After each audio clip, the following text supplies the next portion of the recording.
सच्चिदानंद सद्गुरु साईनाथ महाराज के जय। हरि ओम नमः शंभवाय च मयो भवाय च नमः शंकराय च मयस्कराय च नमः शिवाय च शिवतराय च ध्यायेन्नित्यं महेशं रजतगिरिनिभं चारुचन्द्रावतंसं रत्नाकल्पोज्ज्वलाङ्गं परशुमृगवरा भीतिहस्तं प्रसन्नं पद्मासीनं समन्तास्तुतममरगणैर्व्याघ्रकृत्यं वसानं विश्वाद्यं विश्ववन्द्यं निखिलभयहरं पञ्चवक्त्रं त्रिनेत्रं गुरुर्ब्रह्मा गुरुर्विष्णु गुरुर्देवो महेश्वरः गुरुः साक्षात् परब्रह्म तस्मै श्री गुरवे नमः। सद्गुरु साईनाथ देवताभ्यो नमः। प्रातः पूजनार्थे गन्धाक्षतपुष्पैः सम्पूज्य अथ धूपः वनस्पतिरसोद्भूतो गन्धाढ्यो गन्ध उत्तमः आग्रेय सर्वदेवानां धूपोऽयं प्रतिगृह्यताम्। धूपमाघ्रापयामि साज्जन्यवर्ति संयुक्तं वन्निना योजितं मया दीपं गृहाण देवेश त्रैलोक्यतिमिरापः दीपं दर्शयामि दीपानान्तरेण नैवेद्यं निवेदयामि। चतुष्कोणमण्डलं कृत्वा तदुपरि नैवेद्यपात्रं निधाय गायत्रीमन्त्रेण पात्रं प्रोक्षयेत्।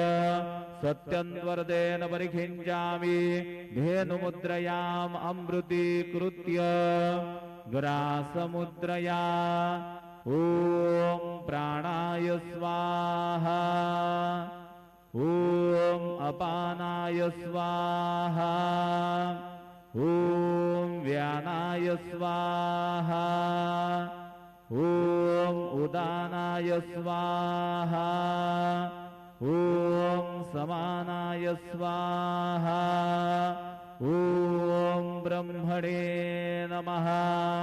नैवेद्यमध्ये पानीयं समर्पयामि पुनर्नैवेद्यं निवेदयामि।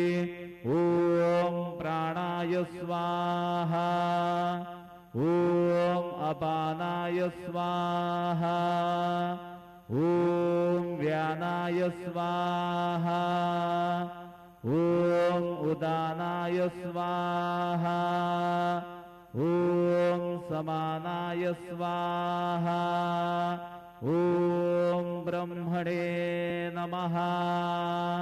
नैवेद्यं समर्पयामि हस्तप्रक्षालनं समर्पयामि मुखप्रक्षालनं समर्पयामि करोद्वर्तनार्थे चन्दनं समर्पयामि तथा च मङ्गलारार्तिकदीपं दर्शयामि। शिर्डी माझे पंढरपूर साई बाबा रमावर बाबा रमावर साई बाबा रमावर शुद्ध भक्ती चंद्रभागा भाव पुंडलिक जागा पुंडलिक जागा भाव पुंडलिक जागा याहो याहो अवघ्यजन करू बाबांचे वंदन साईंचे वंदन करू बाबांचे वंदन गणू म्हणे बाबा साई धाव पाव माझे आई पाव माझे आई धाव पाव माझे आई। श्री सच्चिदानंद सद्गुरु साईनाथ महाराज की जय।